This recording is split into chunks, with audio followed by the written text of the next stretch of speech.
Hi everyone, this is Emily and I am a digital transformation consultant at Hyperbots. And I am very pleased to have Jon Naseath on the call with me. Jon is a chief operating officer at Osmo. And the topic that we'd be discussing today is why matching invoices with purchase orders and goods receipt note is tedious, and also how AI solves for it. So, thank you so much for joining us, Jon. To start off, can you please explain some of the major challenges that organizations face with invoice matching to purchase orders and goods receipt?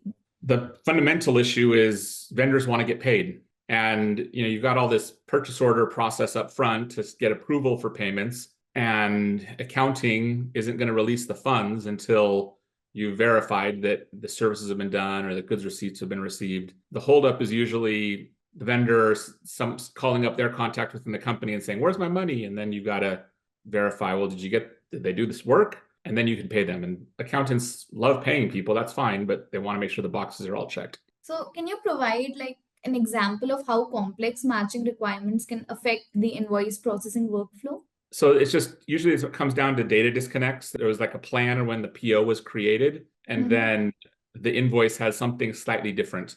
With goods receipt, it should be pretty straightforward. It could be an example of invoice lists 100 units of product, and the PO specifies that it was 90, and then the goods received says 85 were received. So they're trying to charge you for 100, and you would approve 90, but they only sent you 85. So what are you going to actually pay them? And is it per unit? It just usually takes some effort as opposed to just being able to flow through automatically. Understood. And what are some of the common format differences between invoices, POs, and GRNs that complicates the matching process? A lot of times this has to do with, especially when you're doing international things, month to day, month goes first, day, year, versus day, month, year, different units of measure. So like, is this going to be quantities or services provided? And a lot of times the invoice might be for work performed, and you've got to verify, did they complete the work? Did they do what they were really supposed to do? Or are they just saying, and you got to kind of watch for, does the person who's signing off on the work they performed actually care? Are they just saying, yeah, pay the vendor, or are they really holding them to doing what they said they were supposed to do? So, Jon, how does data entry error impact the accuracy of invoice matching? If it's done intentionally, it's fraud, and you got to be kind of careful around that. But if it's just done as an error, it's simple things like, oh, they entered it as euros and you were doing it as US dollars, and you got to make sure that the numbers line up and the data lines up. If everything does line up, that's great. But if it's for a new publisher or a new vendor and there's just something off, it can become a lot of work to try to manage all these little invoices and chasing down little data points that should just get the people. And then the vendor standing there saying, "Where's my money?" And you're like, oops. Another quick one is the customer uses a DBA. Like I've seen it where they send a slight variation of the name and it's like vendor.inc instead of vendor LLC. Yeah, that can screw things up when you're trying to get the bank to give the money or process a check or something. So data quality matters. It sounds incredibly overwhelming. So, how can AI help in automating the data extraction and normalization process?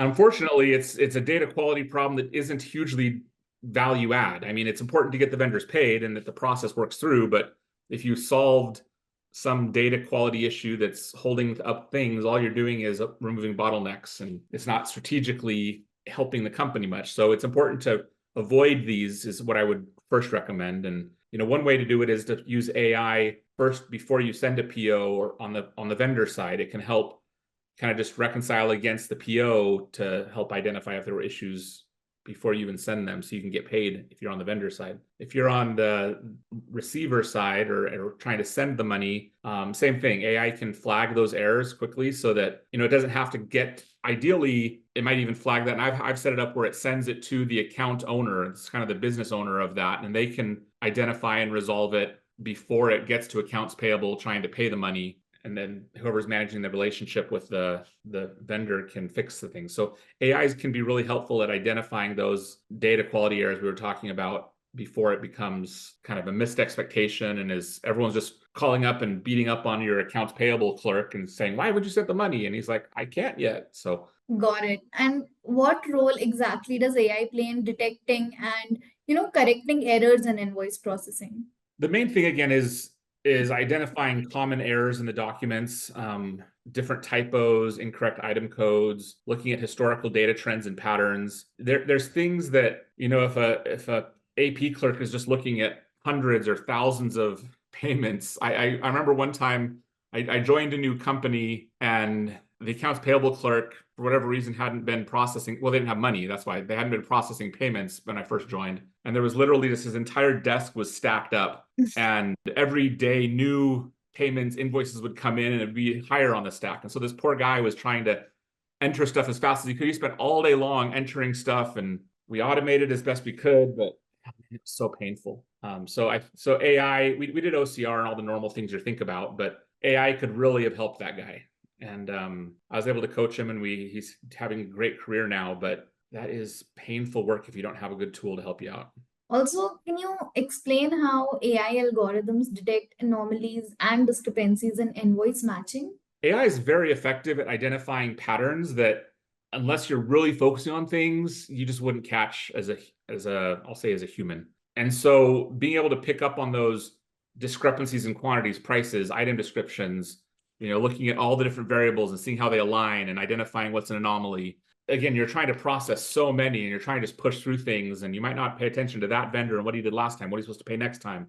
So AI can do all those things instantly rather than, relying on an accounts payable clerk who oftentimes, frankly, isn't paid a ton and might not be personally motivated to find those anomalies. They just want to get through their stack of payments and get the money out. AI can help mitigate some of those risks. Also, John, how does AI handle the challenges of matching invoices that references multiple purchase orders or involve partial deliveries? That's a good example. Yeah.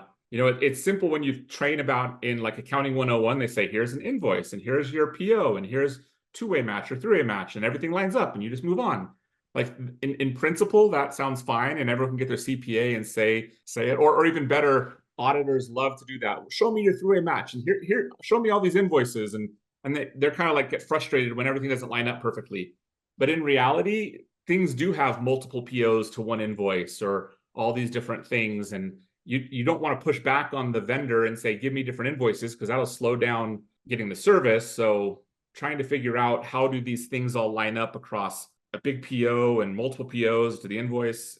AI can help kind of reconcile all those and keep all of it in its AI brain, and then help you validate that you're paying things in the right ways. So, just to wind things up, one last question, John. So, in your views, what are the key benefits of integrating AI into the invoice matching process for an organization? Integrating AI and invoice matching has a couple key areas. It automates repetitive tasks, reduces manual errors, enhances data accuracy, improves anomaly detection.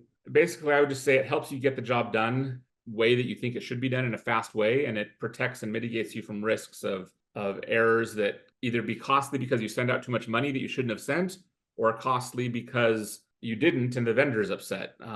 I was just working on something earlier today where I was about to go send a wire to someone, and the person who managed the account said, actually, we already sent that one 2 weeks ago, and that was fine. And I hadn't realized that. Anyways, so AI can just be that person watching over your shoulder to protect you from making what I'll call stupid mistakes. Thank you so much, John, for talking to us about why exactly matching invoices with the different documents like purchase orders and goods delivery note is tedious, and what role can AI really play. It was great having you today.